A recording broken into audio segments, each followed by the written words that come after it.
und herzlich willkommen. In diesem Video möchte ich euch zeigen, wie ihr einen Einstieg findet ins Tonleiterüben auf der Blockflöte. Mein Name ist Vera Petri und ich gebe euch Tipps zu gutem und schönem Blockflötenspiel.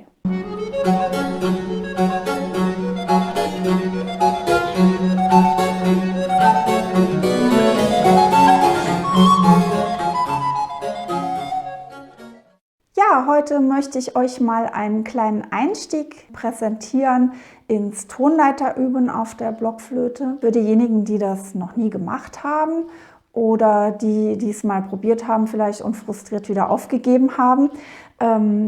So einfach wie möglich, aber schon mit allen Löchern zu, sage ich mal. Also ich habe jetzt hier eine Sopran-Blockflöte. Und da ist ja der tiefste Ton ein C. Ihr könnt das natürlich auf jeder Blockflöte machen. Bei der Altblockflöte zum Beispiel, hier so einer, ist dann der tiefste Ton F. Das ist eigentlich egal. Und ich möchte das gerne ohne Noten mit euch machen, damit ihr euch rein auf die Griffwechsel konzentrieren könnt und nicht zu viel denken müsst und zu viel durch Notenbild abgelenkt seid. Also in diesem Fall jetzt hier ist es das tiefe C mit allen Fingern drauf. Und wir wollen das mal üben von diesem tiefen C bis zum mittleren C. Und es geht ja noch weiter, es gibt noch höheres C und es geht noch höher, aber es interessiert uns jetzt nicht. Wir wollen ja ganz überschaubar anfangen. Also die Tonleiter von tiefen C bis zum mittleren C, die klingt dann so.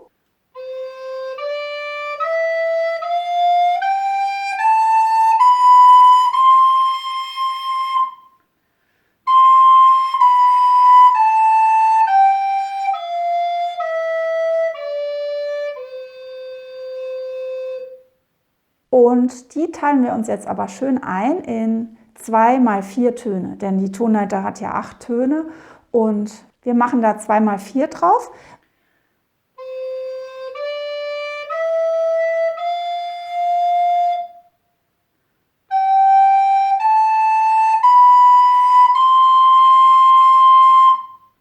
Und in jedem dieser 2 halben Tonleiterstückchen gibt es eine grifftechnische Tücke und die wollen wir uns mal ansehen. Wenn ich jetzt einfach vom tiefen C bis zum F spiele,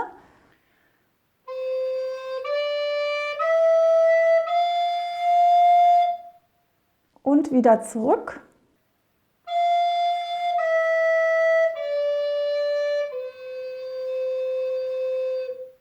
dann habe ich schon mal diesen Griffwechsel vom E zum F, wo ich ja eigentlich einen ungewöhnlichen Griff habe. Ja?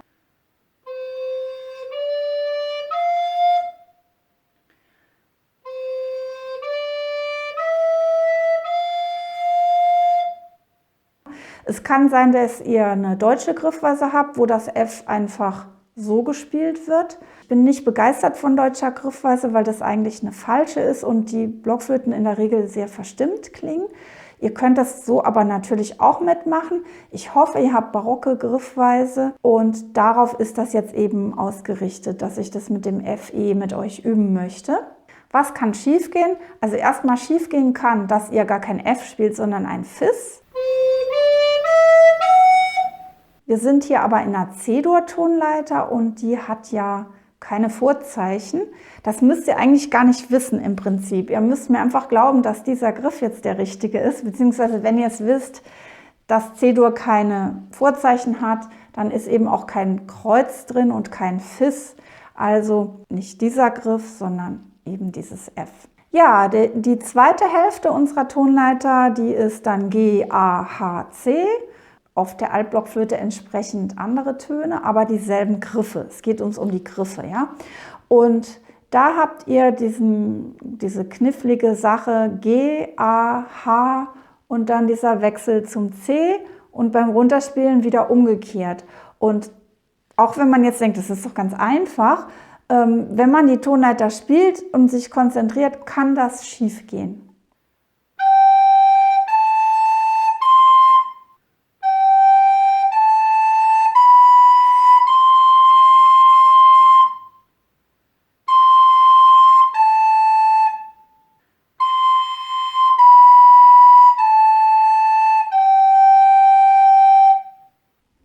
sondern ich hatte ja zu Anfang schon gesagt, macht das Ganze ohne Noten.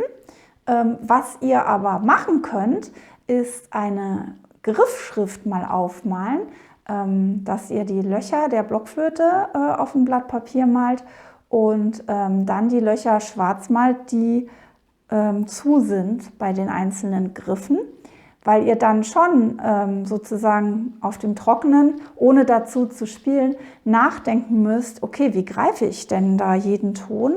Und dann wird euch das schon nochmal sehr bewusst.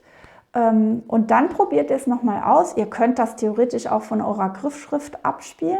Wenn ihr ganz fleißig seid, schreibt ihr die ganze Tonleiter auf in Griffschrift. Aber ich würde es meistens auswendig üben, dass das so richtig in Fleisch und Blut übergeht.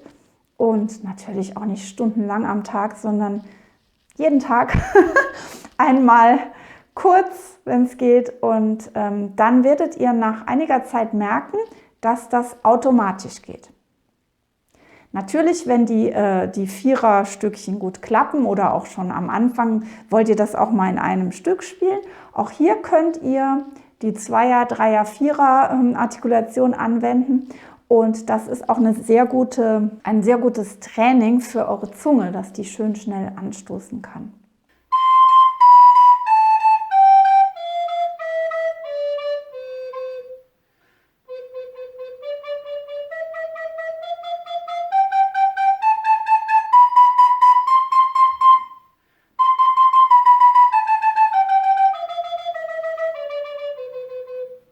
Dann könnt ihr die ganze Tonleiter natürlich so schön breit und die Töne aneinander gespielt machen. Ihr könnt aber auch die Tonleiter mal im Staccato spielen.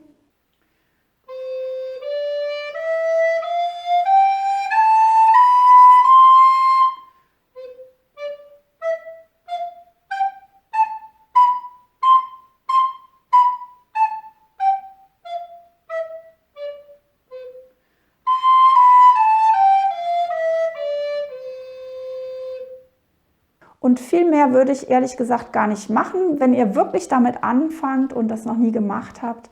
Und auch wenn ihr es schon mal gemacht habt, ist es gar nicht so einfach, alle Töne akkurat nacheinander folgen zu lassen, sodass die Zunge und die Finger koordiniert sind, gerade wenn ihr die Töne mehrmals spielt. Das ist jetzt nur, wie gesagt, ein ganz leichter Einstieg ins Tonleiter üben. Man kann da noch viel mehr machen. Aber ich würde, wenn ich das noch nie gemacht hätte, mal so anfangen. Ja, ich wünsche euch da viel Spaß beim Ausprobieren und hoffentlich Freude beim Üben. Schreibt mir doch mal gerne in die Kommentare, wie euch das gefällt und schickt mir auch gerne eigene Ideen zu Videos, was ihr euch an Themen wünscht oder was ihr an den schon existierenden Themen in meinen Videos vielleicht noch an Teilaspekten erfahren wollt. Ich würde mich freuen und sage bis nächsten Freitag. Tschüss!